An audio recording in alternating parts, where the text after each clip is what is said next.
Yes, please stand up. Dr. Rochelle Saidel is the founder and executive director of the Remember the Women Institute. She's the leader of a new wave of research and writing about the experiences of Jewish women in the Nazi genocide, a crucial part of our history. Women have been written out of history in general, she says, and the Holocaust is no exception. By curating exhibitions, lecturing internationally, and publishing numerous articles and books, she's making sure that the story of the Jewish women who suffered and died in the Holocaust is part of the narrative. Thank you.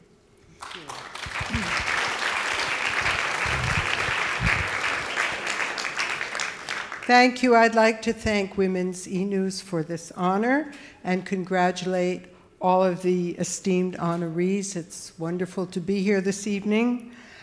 Yes, I think everyone in this room does know, including Elizabeth Cady Stanton, that women have been left out of history, and I'm working to try and change that in Holocaust history in particular. This started in 1980 when I had the rare opportunity to go to Ravensbrück Women's Concentration Camp, which almost no Westerner could get to, and it was in East Germany. And it really was a double whammy for me. There were two serious problems. First, almost no one in the West ever heard about this major women's Nazi concentration camp. And secondly, when I actually got there, there was no evidence in the camp at all that any Jewish woman had been a prisoner there. So this is what started me on my journey.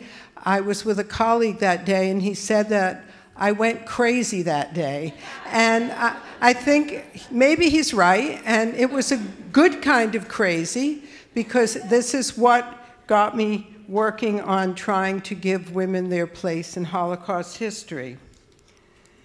So, since that day, 35 years ago, through Remember the Women Institute, I've worked to try to change the narrative so that women's experiences as women are an important part of the Holocaust story. Remember the Women Institute has produced books, museum exhibits, events, films, academic programs, all geared to telling the varied stories, the many different kinds of stories of women during the Holocaust.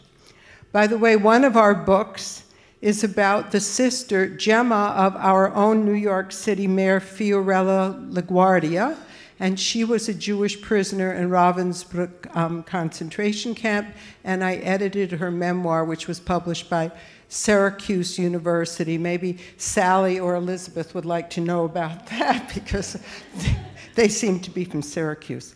And, well, one of the, to get serious, one of the most important things I think that the Remember the Women Institute did was introducing the subject of sexual violence during the Holocaust. My colleague who's here this evening, Sonia Hedgepeth, and I did a book, edited a book in 2010, and this subject of sexual violence during the Holocaust still today is really difficult to get into the narrative, and many of the establishment Holocaust institutions don't want to talk about it, although we continue to try.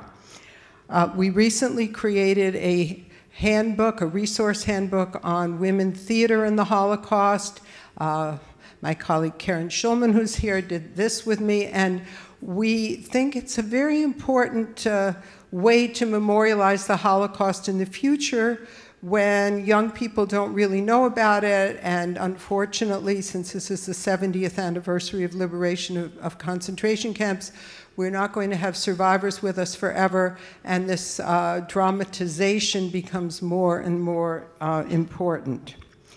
And another thing we're trying to do is highlight some of the heroines of the Holocaust who you didn't hear about. You heard about Anne Frank, but there are a lot of other women that really did some heroic acts during the Holocaust. One of them is Haviva Reich, who was from Slovakia, and we're going to be co-sponsoring the film premiere of a movie about her produced in Slovakia. This will be on June 3 in New York, and you're all invited. And if you look at our website, rememberwomen.org, you'll find out about that and about all of our other projects. This recognition is really not for me. I believe it's for all of the women who were victims of the Holocaust, those who survived, and those who unfortunately did not. And I just want to finish by saying, just as it is our duty to understand what they endured then, it's also our obligation to do all we can today to prevent violence against all women. And I thank you very much. Thank you.